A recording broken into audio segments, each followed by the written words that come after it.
Shannon is a martial arts student who lives in Hong Kong. Her father, Danny, runs a local restaurant during the day and works as a game developer at night. A few years ago, Shannon's mother passed away in a car accident while driving to the airport. Since Danny had refused to drive her mother that day, Shannon holds him responsible for her mother's death. Their relationship has been strained ever since. Shannon now lives in her school dormitory and rarely visits home. So at school, Shannon has a rival named Ricardo who was in her class. He and his group of friends often bully her. One day, Ricardo and his friends visit Danny's restaurant. They complain that the food isn't spicy enough and refuse to pay, even after eating all of it. Shannon stands up to them, forcing them to pay. Ricardo, embarrassed, throws the money on the floor and storms out. Shannon picks up the money and hands it to her father, who is dressed in a mascot costume, apologizing for Ricardo's behavior. The following day, Ricardo gets his revenge by causing the younger brother of one of Shannon's friends to trip and spill his food. Though her friends urge her to let it go, Shannon refuses to back down. She boldly sits with Ricardo and his friends during lunch, helping herself to their food. Ricardo, unsettled by her confidence, walks away with his group. Later, Shannon discovers that Ricardo has destroyed her clothes in the dryer. From then on, Ricardo and his friends continue to torment her, tripping her, laughing when she stumbles, and even putting frogs in her lunchbox. Nearby, a shop owner hosts daily fighting matches in front of his house. Shannon hears that Ricardo has been undefeated in these matches. Seeing an opportunity, she challenges him to a fight in front of the crowd. To make it more interesting, she bets that if he loses, he has to wear a skirt. In return, Ricardo demands that if she loses, she must cut her hair short and dress in men's clothing. The fight begins and lasts for a while, but it becomes clear that Ricardo is much more skilled. He catches Shannon off guard with a punch to her stomach, leaving her nearly unconscious from the pain. Barely able to stand, she is defeated with a single kick. Ricardo laughs at her and hands her scissors. Accepting her defeat, Shannon cuts her hair short. The next day at school, Shannon arrives with her new haircut and becomes the subject of ridicule. When she enters the classroom, Ricardo mocks her, calling her a man. Frustrated and angry, Shannon attacks him in the middle of class. The teacher intervenes and separates them before the fight escalates. Shannon is sent to the principal's office, and Danny is called to discuss her behavior. Danny apologizes, admitting that he hasn't been a good father and blaming himself for her aggression. He begs the principal to give her another chance. Later that day, Shannon goes to the cafeteria to get lunch, but is blocked by the group of girls who have joined forces with Ricardo to bully her. Shannon's friend defends her, calling out the bullies, but they ignore her. Not wanting to create a scene, Shannon walks away without her lunch. Shan reflects on her mother, who inspired her love for kung fu. Unlike most mothers who dress their daughters in princess outfits, her mother encouraged her to train from a young age. She believed that girls like Shannon were as important to kung fu as kung fu was to them. That night, Danny calls Shannon and invites her home for the weekend, noting that she hasn't visited in 3 months. Shannon hesitates but ultimately agrees. After their conversation, Danny also calls an investor, inviting him to test a new game he has developed. The game is a virtual reality experience that requires real-world fighting to win. When Shannon arrives home, she meets her father, but their interaction is tense. Danny tries to start a conversation, but Shannon responds coldly and rudely. Now, when Danny calls her out on her behavior, she laughs dismissively and avoids the topic. Danny notices her short hair and asks about it, but Shannon avoids explaining and doesn't mention the bullying. When he brings up how much her behavior has changed since her mother's death, Shannon lashes out, blaming him for everything that happened. Feeling hurt by her words, Danny walks away in silence. After some time, Shannon finds herself in his home office, curiously looking around. Her eyes fall on a peculiar necklace lying on a table, but she dismisses it as unimportant. So then she notices a headset on his desk. Driven by curiosity, she picks it up and puts it on. And instantly, she is transported into a virtual world resembling ancient China. Suddenly, a group of people ambushes her. To her surprise, she instinctively fights them off with great skill. Glancing at her reflection, she notices her hair has grown long again. While taking in her surroundings, her attention is drawn to Ricardo, who is dressed in traditional Chinese attire and battling the attackers. She watches as he fends off the group, who appear to be robbers stealing food from a farmer's house. For once, Shannon is shocked to see Ricardo acting selflessly. As the fight progresses, the leader of the gang, Norman, steps forward to challenge Ricardo. However, Ricardo's skill easily overpowers him, and Norman is defeated within minutes. After the robbers flee, Ricardo collects the stolen sacks of grains and returns them to the grateful farmers. Curious, Shannon follows him and confronts him about how he ended up in the game. She soon learns that Ricardo has adopted a new name and personality in this virtual world. Ricardo explains the current situation. Norman and his hot-headed brother Tyson are notorious robbers who have trained an army to steal food and supplies from the poor. To protect his town, Ricardo has taken up the responsibility of defending it at all costs. He warns Shannon that Tyson, known for his short temper, will likely retaliate after Norman's defeat. Meanwhile, back at the robbers' camp, Tyson is furious upon hearing about his brother's failure. He sends spies to keep an eye on Ricardo, waiting for the right moment to strike the village. Shannon, now immersed in this new world, is introduced to the village and its martial arts academy. There, she unexpectedly encounters Daryl, her school bully, who is now one of the good guys in the game. She also meets her school principal, who serves as the martial arts teacher in the village. Initially suspicious, the principal assumes Shannon is aligned with the robbers and orders his pupils to surround her. Once he realizes she is just a foreigner caught in their world, he apologizes and assigns her a personal room for her stay. Later, Shannon is introduced to the village leader and begins to learn more about the place. However, sudden crisis crisis occurs when Ricardo falls ill and collapses. He is quickly taken to the village medic, Miss Aries, who is not only a skilled healer but also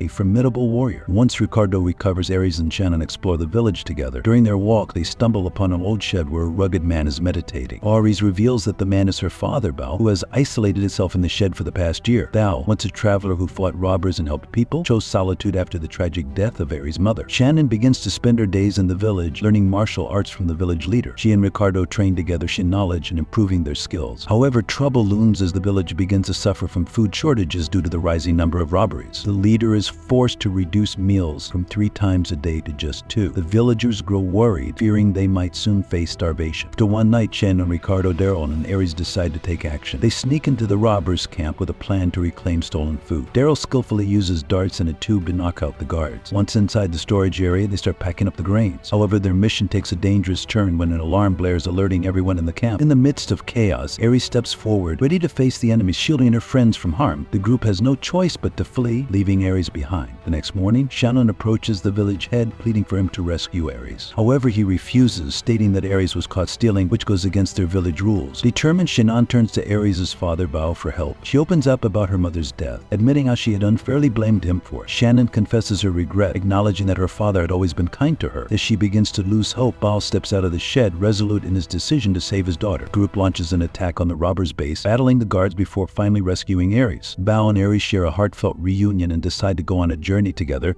just as they used to. Shannon suggests they stay until the robbers are fully dealt with, but Bao expresses his confidence in the group's ability to handle the situation. When Tyson learns about the assault on his men, he prepares to lead his soldiers to invade the village. Realizing his intentions, Shannon, Ricardo, and Daryl come together to brainstorm ways to stop him. Shannon recalls seeing a necklace on her father's table that matched one worn by a soldier. She thanks her father for this subtle hint, which sparks a new plan. Later, Tyson and his soldiers attack the village. The village head and his pupils fight valiantly to defend their home. During the chaos, Shannon spots the soldier wearing the familiar necklace and engages him in battle. Unfortunately, she is defeated and returns to reality. Unwilling to give up, Shannon puts the headset back on and discovers she has 1 life left, allowing her to resume the game from her previous point. This time, she defeats the soldier and retrieves the necklace. Opening the locket, she discovers a picture of her mother inside. Instantly, Tyson's soldiers vanish, leaving only him behind. The group overpowers Tyson, securing victory. Afterward, Shannon and Ricardo sit by the river. Shannon shares how much she misses her father and asks Ricardo to send her home. Ricardo promises never to forget her and else her return to reality. When Shannon wakes up, she realizes only a few hours have passed since she started playing. To her surprise, Danny and a potential investor have been watching her gameplay. Shannon hugs her father, apologizing for her past behavior. Impressed by the game, the investor offers to fund it with 10 million yuan. A week later, Shannon and Ricardo both participate in a national-level kung fu competition, though they compete in different divisions. They each need to win 4 rounds to reach the finals. On the competition day, Shannon is disheartened not to see her father in the audience, but focuses on performing her best. She wins her first match against Aries, now her real-life opponent. Ricardo advances through his rounds as well, eventually reaching the finals. In the semifinals, Shannon faces a tough opponent but triumphs after an intense fight. To the finals, pit her against Ricardo, and the crowd watches eagerly as the rivals prepare to face off. Ricardo launches the first strike, which Shannon evades. Likewise, Ricardo skillfully avoids all of Shannon's counterattacks, setting the stage for an exhilarating showdown. The first round comes to an end with neither Shannon nor Ricardo landing a solid hit. The referee blows the whistle to signal the round's conclusion, but Ricardo disregards the rules and attacks Shannon after the whistle. So as a penalty, points are deducted from his score, but he refuses to back off. In the following round, the two fighters appear evenly matched in both skill and strength. Suddenly, Shannon delivers a powerful kick to Ricardo's back, causing him to fall. Furious, Ricardo retaliates by breaking the rules again, hitting her on the back of her knee. Shannon, despite being in pain, manages to stand up and prepare herself for the next exchange. However, Ricardo crosses the line yet again, kicking her in the back of the head, another violation of the rules. This time, Shannon is nearly knocked out, struggling to stay conscious. As she looks toward the audience, she catches sight of her father, dressed in a crab costume, enthusiastically cheering her on. So the sight fills her with newfound determination. She remembers a move she practiced against a virtual version of Ricardo during her training. Drawing on her resolve and skills, she applies the technique perfectly, successfully knocking him out and securing victory in the competition. The crowd erupts in applause and cheers for her triumph.